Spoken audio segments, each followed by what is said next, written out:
there's a big confusion between adventure and validation. You know, on the surface, both adventure and validation look similar. People traveling, posting pictures, seeking new experiences, joining groups, trying different things, you know. But beneath the surface, the intention behind them is completely different. Adventure is self-expression. It is about curiosity. It is about exploration. It is about freedom. And most importantly, creating memories for yourself. I can't emphasize that enough. Yourself. On the other hand, validation is the need to be seen. You know, it is about attaching an experience to a person, to a group, or even an audience so that it means something because others acknowledged it.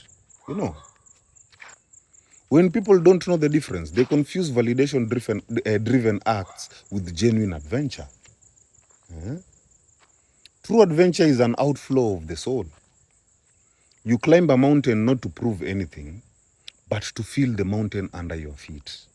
You know, you take a solo trip because you want to test life in your own rhythm. You try new things because they ignite your curiosity, not because someone will clap. Adventure is freedom without witnesses. If no one saw it, it will still matter because it wasn't about them.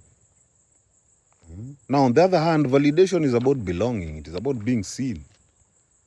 You know, when the underlying driver is, I want people to see me here, or I want to prove that I was part of this experience, then that is not an adventure anymore.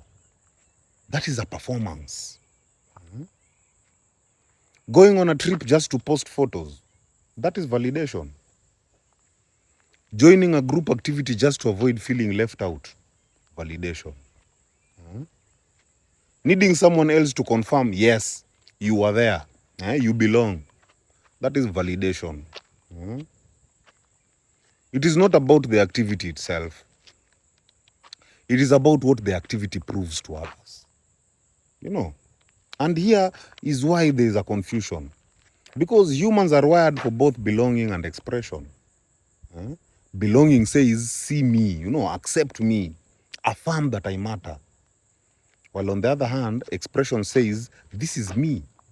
Whether you see me or not, this is me. Now, the issue is when people mistake one for the other.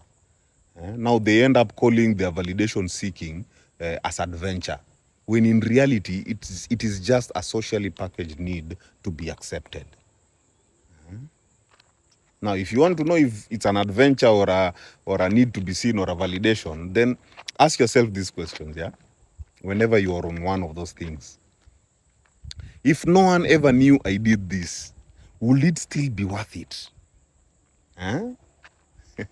If the answer is yes, then it is an adventure. And if the answer is no, my friend, that is a validation. You can use that question as your test. Adventure is whole by itself. Validation is incomplete without witnesses.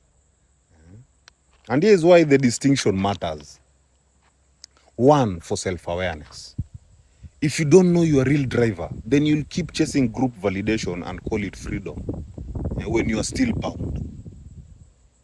Number two, for fulfillment. Adventure fills you even in silence, while validation leaves you empty once the applause dies down. Number three, for growth. Adventure expands your soul, while validation, on the other hand, expands only your performance masks.